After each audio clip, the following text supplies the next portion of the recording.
Melting point అంటే ఏమిటి, అది ఎందుకు ముఖ్యమైనది? ఒక చిన్న టెంపరేచర్ చేంజ్ వల్ల ఫార్మాసిటికల్ సాల్వెంట్ లిక్విడ్ నుండి సాలిడ్ అయిపోతే ఏమవుతుంది? ఒక సాల్వెంట్ యొక్క మెల్టింగ్ పాయింట్ తెలుసుకోవడం ఎందుకు అంత ముఖ్యమో మీకు తెలుసా?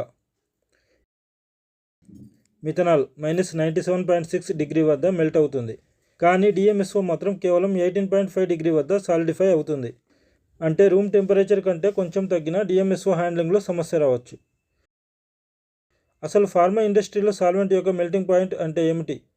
అది ప్రొడక్షన్, స్టోరేజ్, ట్రాన్స్పోర్టేషన్, క్వాలిటీ కంట్రోల్పై ఎలా ప్రభావితం చూపిస్తుంది? ఈ వీడియోలో తెలుసుకుందాం. ముందుగా మెల్టింగ్ పాయింట్ అంటే ఏమిటో తెలుసుకుందాం.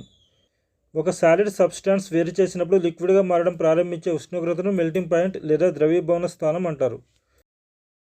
ఉదాహరణకు నీటి melting point 0 degree centigrade.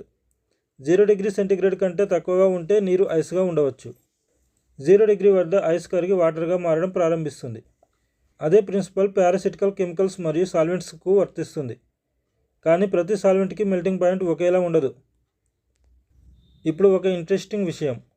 Ethanol melting point -114.1 degree centigrade, acetone -94.7 degree centigrade, methanol -97.6 degree centigrade. అంటే సాధారణ రూమ్ టెంపరేచర్ వద్ద ఇవి సాలిడ్గా ఉండవు. ఎందుకంటే వీటి మాలిక్యులర్ స్ట్రక్చర్ మరియు మాలిక్యూల్స్ మధ్య ఉండే ఇంటర్మాలిక్యులర్ ఫోర్సెస్ వాటి మెల్టింగ్ బిహేవియర్ను ప్రభావితం చేస్తాయి. మాలిక్యూల్స్ ఒకదానితో ఒకటి ఎంత బలంగా ఇంటరాక్ట్ అవుతున్నాయి, వాటి స్ట్రక్చర్ ఎంత సిమెట్రికల్గా ఉంది, క్రిస్టల్ స్ట్రక్చర్ ఎంత స్టేబుల్గా ఏర్పడుతుంది, ఇలాంటి ఫ్యాక్టర్స్ మెల్టింగ్ పాయింట్ను ప్రభావితం చేస్తాయి. మొదట ముఖ్యమైన విషయం స్టోరేజ్. ఒక సాల్వెంట్ను ఏ టెంపరేచర్ రేంజ్లో స్టోర్ చేయాలో తెలుసుకోవడానికి మెల్టింగ్ ఫ్రీజింగ్ బిహేవియర్ ఉపయోగపడుతుంది. ఉదాహరణకు డిఎంఎస్ఓ మెల్టింగ్ పాయింట్ సుమారు 18.5 డిగ్రీ సెంటీగ్రేడ్.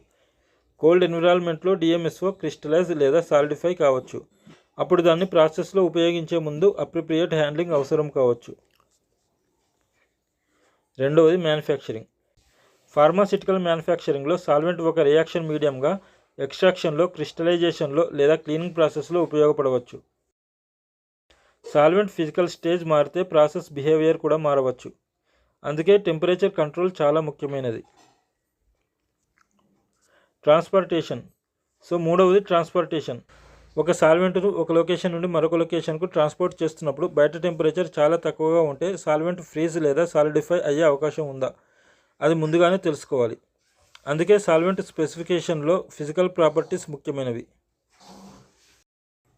నాలుగవది క్వాలిటీ కంట్రోల్. ఒక ప్యూర్ సబ్స్టాన్స్కి మెల్టింగ్ పాయింట్ ఒక క్యారెక్టరిస్టిక్ ఫిజికల్ ప్రాపర్టీ. అయితే మిక్సర్స్ మరియు సాల్వెంట్ బ్లెండ్స్లో ఒకే షార్ప్ మెల్టింగ్ పాయింట్ ఉండకపోవచ్చు. 30 ఇంపార్టెంట్ ఫార్మా సాల్వెంట్స్. ఇప్పుడు ఫార్మా ఇండస్ట్రీలో తరచుగా కనిపించే కొన్ని సాల్వెంట్స్ యొక్క అప్రాక్సిమేట్ మెల్టింగ్ పాయింట్స్ చూద్దాం. Methanol -97.6 degree centigrade, ethanol -114.1 degree centigrade, isopropyl alcohol -89.5 degree centigrade, acetone -94.7 degree centigrade, acetonitrile -45.7 degree centigrade, ethyl acetate -83.6 degree centigrade, butyl acetate సుమారు -78 degree centigrade, isopropyl acetate సుమారు -73 degree centigrade, toluene -95 degree centigrade, benzene 5.5 degree centigrade, chloroform -63.5 degree centigrade, dichloromethane -96.7 degree centigrade, diethyl ether -116.3 degree centigrade, THF -108.4 degree centigrade, 1,4 dioxane 11.8 degree centigrade, n hexane సుమారు -95 degree centigrade, n heptane సుమారు -91 degree centigrade, cyclohexane 6.5 degree centigrade, acetic acid 16.6 degree centigrade,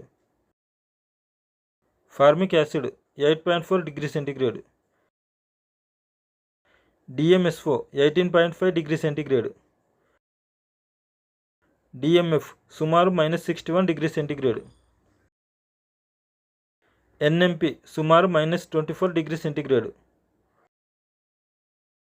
డిఎంఏసి సుమారు -20 degree centigrade.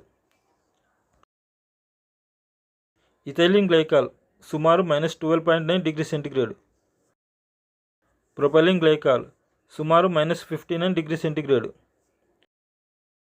Pyridine సుమారు -42 degree centigrade.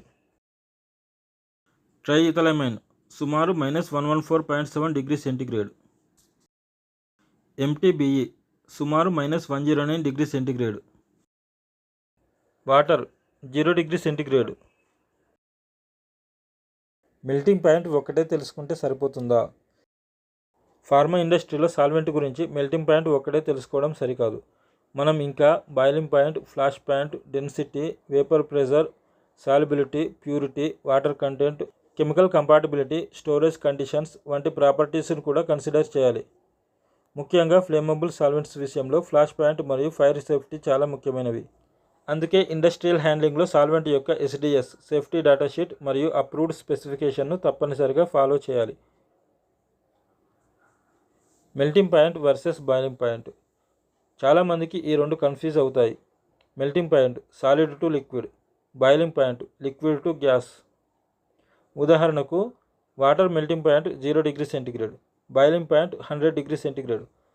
సాధారణ atmospheric pressure వద్ద అంటే 0 degree వద్ద ice వాటర్గా మారుతుంది. 100 degree వద్ద వాటర్ స్టీమ్గా మారుతుంది. ఒక ఫార్మాసిటికల్ సాల్వెంట్ అంటే కేవలం రియాక్షన్లో ఉపయోగించే లిక్విడ్ మాత్రమే కాదు. దాని melting point, boiling point, flash point, density, purity, storage conditions ఇవన్నీ ప్రాసెస్ సేఫ్టీకి మరియు క్వాలిటీకి సంబంధించిన ముఖ్యమైన పారామీటర్స్. ఒక చిన్న టెంపరేచర్ చేంజ్ ఒక సాల్వెంట్ యొక్క ఫిజికల్ స్టేజ్ను మార్చగలదు.